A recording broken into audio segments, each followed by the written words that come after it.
The Quiet Achiever, a story to make you think.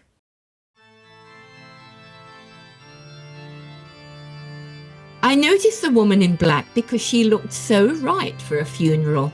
Unlike the casual gear worn to funerals these days, she was seated in the third pew of the empty chapel, to the right of the vestry, and although my instinct was to sit on the left, thought it may look rude, and sat down beside her. We sat quietly staring at the sad-looking casket before us, bereft of any flowers whatsoever. Finally, my sombre-clad companion smiled faintly at me and said in a puzzled tone, "Are you a family?" No, not at all. As a matter of fact, I don't know." With an embarrassed falter, I realized I couldn't remember the name of the deceased. My companion furnished it for me. "Evelyn. Her name is Evelyn Spirit." I was about to reply, to explain why I was there, when a group of women came in, busy chattering. They appeared to have little concern for the occasion and sat a few rows back from us. My companion looked behind her, a slightly critical look on her face. Rent a crowd, I reckon," I whispered, "from the Gumtrees nursing home. They come from my mother's home. The director of nursing considered it good public relations for some of the staff to attend. It makes it look as if the nursing home really care about their residents." "I guess it's just a reflection on modern time. Is it a good place? Otherwise, clean, kind?" The question came more as a means to fill the silence than of interest, but I felt compelled to continue the social interactions. "Oh, I can't say I know it. Knew it. Well, my mother spent her last 3 months at Gumtree Gardens. She passed a few months ago, and one of the last things she did was to insist I contact Evelyn. Mother was a little incomprehensible by then, and I'm afraid I was a bit tardy after the funeral. I only got around to it a week or so ago, and of course by then it was too late." The woman beside me nodded. "Much the same story with me. Oh, I'm Angela, by the way." We shook hands formally as I added, "Oh, I'm B, short for Beatrice." My companion hesitated a moment, and our solitude was enhanced by the conversation and laughter behind us. In a suitably quiet voice, she continued, "It has been quite a while since my mother passed too. She finished up in palliative care at the Wellesley Mission Home in Albion." By now, the chatter behind us was gaining momentum, in stark reality to our conversation. Yet neither of us felt inclined to make comment until I broke the silence once more. So it was your mother who knew, again I needed to check the name, who knew Evelyn? "Oh, yes. There were complex circumstances, and it has taken me ages sorting out the paperwork and the disposal of her things." Having just recently undertaken that very job, I knew only too well what that entailed and shared my thoughts.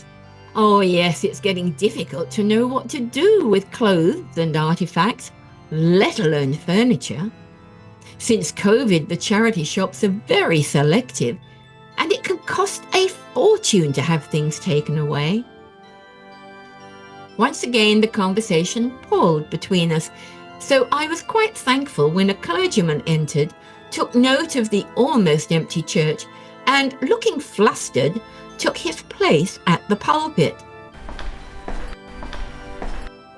"Ladies and, ladies, we are gathered here today to say our final farewells to, Like me, he faltered and looked down at his notes. Evelyn May Spirit." He went on with all the usual utilitarian information. When she was born, where? Born 1935 Eastwell, London. No surviving kith or kin. She passed away peacefully in her sleep at Gumtree's Garden Settlement. There was a modicum of interest at this point from Rentcrowd. His voice droned on with minutiae as he read the page before him.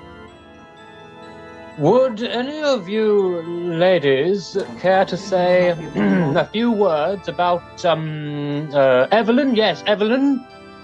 No? Well, let me see.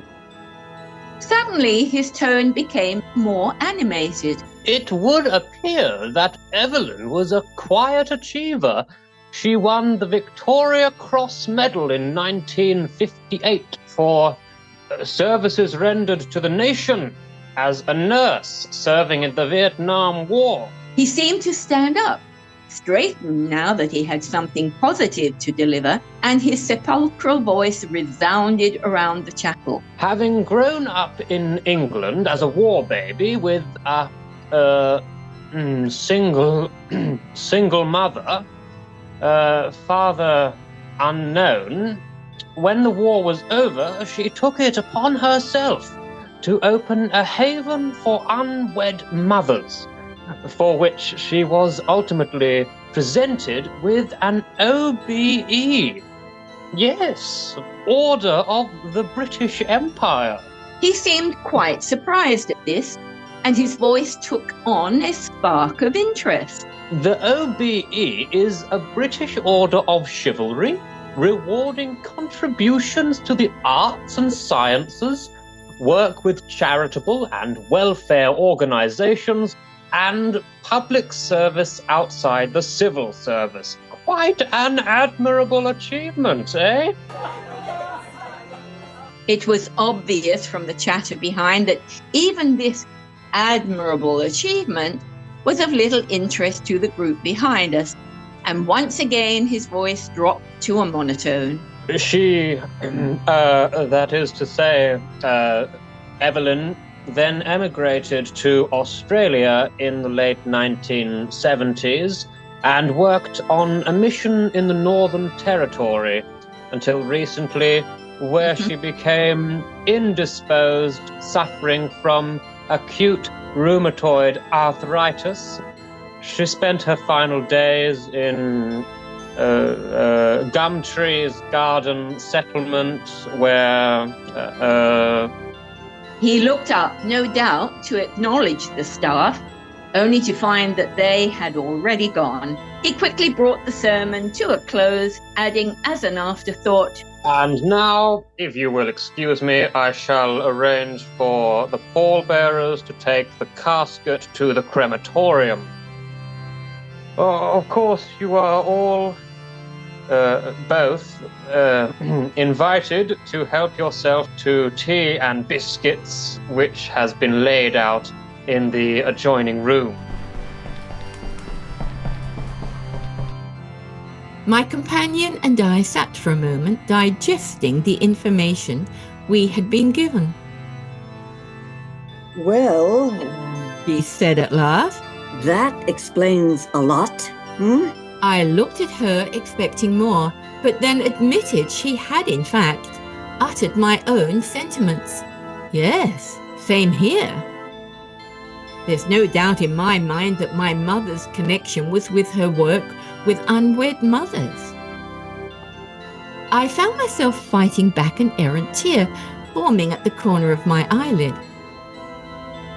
I'm afraid I took it very badly when I found out that my mother had covered up the fact that she had been an unwed mother at my birth. She'd always led me to believe my father had died in Vietnam. I never thought to question her about anything more. We had no reason to follow up on genetics for medical history when I was a girl. We had slowly walked out of the chapel and were hovering in the reception area, both feeling a bond in these revelations, reluctant to say our goodbyes, especially as it was now dark and gloomy with a heavy wind ripping into the trees. Suddenly, a roar of thunder announced the arrival of the storm, and we both drew back as the rain lashed down in furious gusts. We retreated into the protection of the building, where we could see they had laid out a scant afternoon tea in a small adjoining room. Rent-A-Crowd had ravaged the scones and cakes, but a large urn had the makings for tea, so we wandered towards it. We stood beside it with little interest to follow the ritual of making tea, but then, with a commonality of extending our conversation, began to do so, prompting my companion to give me a quick smile and extend her hand towards a small table. A minute later, with teacups in hand, we seated ourselves before sipping the tepid liquid. Angela pushed the cup aside with a grimace before asking, Ooh. Oh, did your mother originate from England too? I nodded. Yes. She came over here with Dad. They were 10-pound pommies. I was going to ask you the same thing. Yes and no. Not only was my mother English, but lived there most of her life, and we always got on. But when I said I was going to marry an American, she did everything possible to break up the relationship. As a consequence, it was me emigrated 30 years or so ago, when my husband was offered a good job opportunity back in the States. I've lived there most of my life, only occasionally visiting Mum, first in England and then here in Queensland, but of course by then she'd moved down from the Northern Territory, renting a small unit sponsored by the Catholic Church.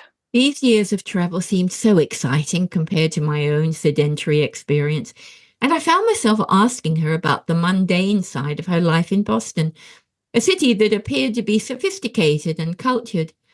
She agreed that it was just that, and although she had not been able to have children, she had enjoyed life accompanying her husband in business projects that had taken them all over the world.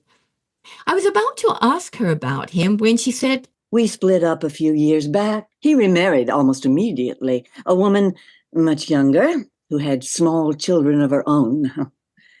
I took it badly, and after spending a small fortune on independent travel, finally came here.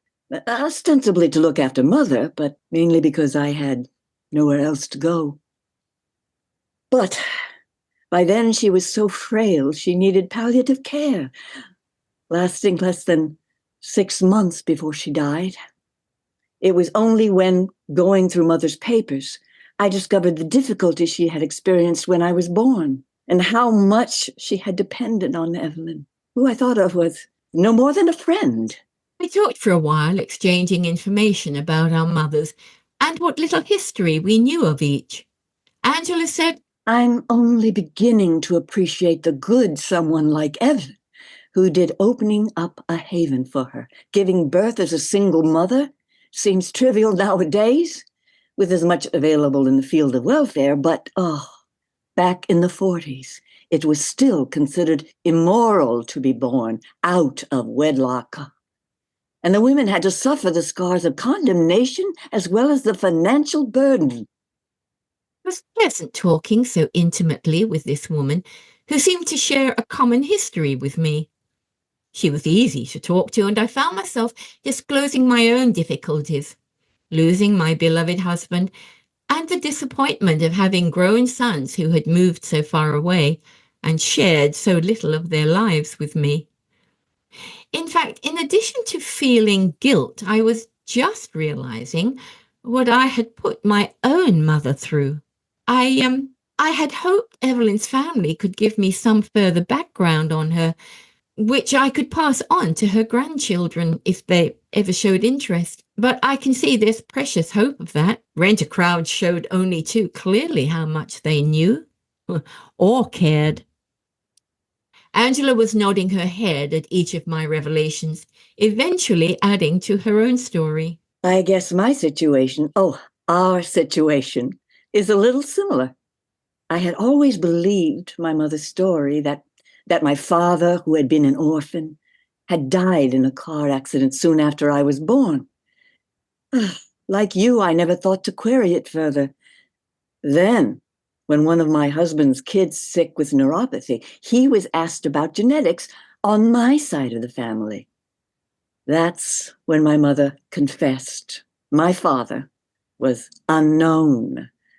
I'm partly guessing now, but that he was an American GI who left her once she admitted to being pregnant.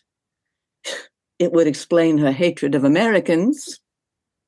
Of course, I inherited not only the house, but everything in it, including Evelyn's address. Like you, by the time I followed it up, it was too late. I saw the funeral services listed in the paper and thought I would come on an off chance it was the same Evelyn Spirit. Angela looked embarrassed, and I found myself taking her arm to give a squeeze of comfort, whilst muttering a few words of reassurance. She smiled back at me as if with gratitude. Then she said, According to the paperwork, I have Evelyn gave my mother assistance when she was pregnant back in the war, and they stayed friends throughout their lives. That fits in with what I learned before my mother died. I agreed, feeling the need to share my own experiences. It was only when she admitted to having been an unmarried mother when I was born that we had any idea of her early years, which answered a lot of questions about our lack of family. I had just assumed my father had been killed in the war. I grew up with so many of my friends the product of single parents, it didn't seem strange. Although since her death, I found quite a few papers that support her story of living in a woman's shelter for quite a while. Just then a dapper little man came bounding into the room, shaking off the rain and looking anxiously at us both. He made his way over to our table, making apologies for being late before saying, Excuse me, but are you friends or relatives of Miss Spirit? Oh, no, my name is Beatrice Morrison, I said. I'm not a relation, or even a friend, I was about to add, but before I could say more, I was puzzled to see him look down at his folder, which had a list of names on it. Your mother was Glenda Morrison, he said with a note of triumph, so I nodded. Ah, good. Mrs. Morrison, I'm from Liversley and Sons, Miss Spirit's solicitors. I wonder if I could have a moment of your time. And you are? He looked towards Angela inquiringly. Angela quickly gave him her name, explaining that it was her mother who had been Evelyn's friend. My mother's name was Muriel Lessing, she said, preempting his next question. This, too, was checked to his satisfaction. Yes, I was hoping to meet with you, too. He went on with little intonation in his voice. I just need to advise you both that in the case of there being no other kin, still being verified, you are both sole beneficiaries of Miss Spirit's estate and entitled to be present at the reading of the will in a few days' time. Before we could either of us make our surprise comment, he quickly went on. Sadly, funeral costs and death duties will take whatever small monies are available, but there are a few small personal effects that could be claimed, and her 2 medals. He added. Noting our surprise, he went on. Of course, should you wish, we can dispose of everything ourselves, as is our charter. No, Angela broke in. I, for one, would be honored to take one of the medals. Evelyn did my mother a great service. She looked up at me. How about you? I nodded. Oh, yes. Yes, I've seen what happens to medals that are disposed of as part of a deceased estate, and I feel sure I can give one a little better recognition. But are you sure there will be no other claimants? The solicitor shook his head. No, I'm afraid Evelyn Spirit suffered the fate of many of her generation. Seeing our query, he added, She has outlived all her friends and family. He looked around the empty room. It happens more often than you would think, and with the current rate of childless families, separation, and divorce, it's likely to become more prevalent in future years. He shook hands formally, and having given us details regarding the reading of the will, advised us we could arrange between ourselves as to the personal things. Angela and I sat quietly for a moment, once again finding ourselves a little bewildered with this new information.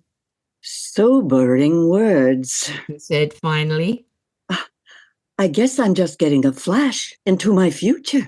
I said nothing, but once again was inwardly finding myself sharing her sentiments. We gathered our things and began making our way towards the door. The rain was still thundering down, and both of us observed with horror that we had no umbrellas and likely to get very wet, even though our cars were parked reasonably close by, but in different directions. It appears we will meet again in a few days, Angela said, smiling. Yes, I'll look forward to that, I said, adding, perhaps you would be kind enough to bring anything you have on, Evelyn, that you think may be of interest. I'll go through my own mother's things a little more thoroughly and see what I can bring too. Good idea, my new friend said. Hesitating for a moment, a whimsical smile came onto her face as she then added, If we both pool our resources, we may find out why we both attended the funeral of an old woman we didn't know, and are coming away as sole beneficiaries of her estate. We stood for a moment in the process of shaking hands in farewell. Then, in unison, came together in a hug of mutual friendship before going our separate way out into the city and back into the lives we had enjoyed due to a woman we had never known. You have been listening to The Quiet Achiever, a story to make you think. It was written, produced, and narrated by Brianda Cross, with Kathleen Monteleone as Angela and Jake Hollingsworth as the clergyman and solicitor.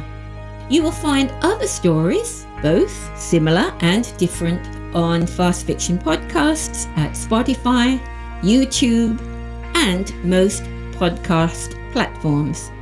Fast Fiction is not monetized. Our actors provide their skills for your enjoyment because of their love for drama, but nevertheless would love your tick of approval. Thank you.